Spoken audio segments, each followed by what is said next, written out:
আলেমউদ্দিন তাকে একাধিকবার বিভিন্ন সময় ধর্ষণ করেছে এবং ঘটনার দিনও সে ধর্ষণ করার জন্য ওই বাড়িতে প্রবেশ করে। ভিকটিম জানায় যে হ্যাঁ ঘটনা এরকম ছিল, সে ইতিপূর্বে লোকলজ্জার ভয় এটাকে গোপন করে গেছিল। এটা হচ্ছে আমাদের নামরি চন্দ্রপুর ঝাকুয়া উত্তারি এই গ্রামে ধর্ষণের ঘটনাটার সংবাদ আমরা পাই।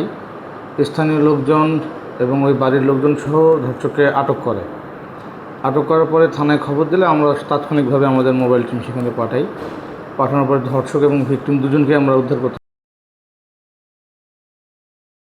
ছাড়াই থানা পর্যন্ত নিয়ে আসতে পারি। এরপরে যে ভিকটিম বিবাহিতা এবং তিনি বর্তমানে অন্তঃসত্ত্বা। তার অভিযোগ হচ্ছে যে এই যে আপনার আলেমউদ্দিন, যে আমাদের এই মামলার আসামি, আলেমউদ্দিন তাকে একাধিকবার বিভিন্ন সময় ধর্ষণ করেছে।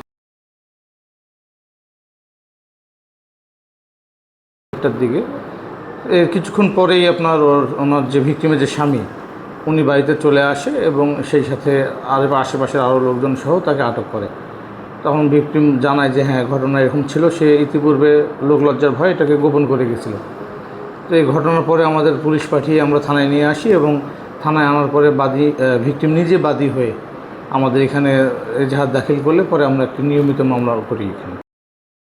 বিধি মোতাবেক আমরা আসামি যেটা আমাদের আলিমউদ্দিন, ওকে আমরা এখানে জেল হাজতে আপাতত রাখছিলাম। আর যে ভিকটিম যেহেতু অন্তঃসত্ত্বা, তাকে আমার থানায় রাখার কোনো সুযোগ ছিল না।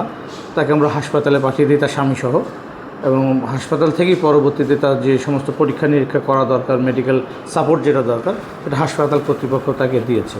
হ্যাঁ, আমরা যতটুকু জানতে পেরেছি যে পাশেই একটি মাদ্রাসা, আমি নামটা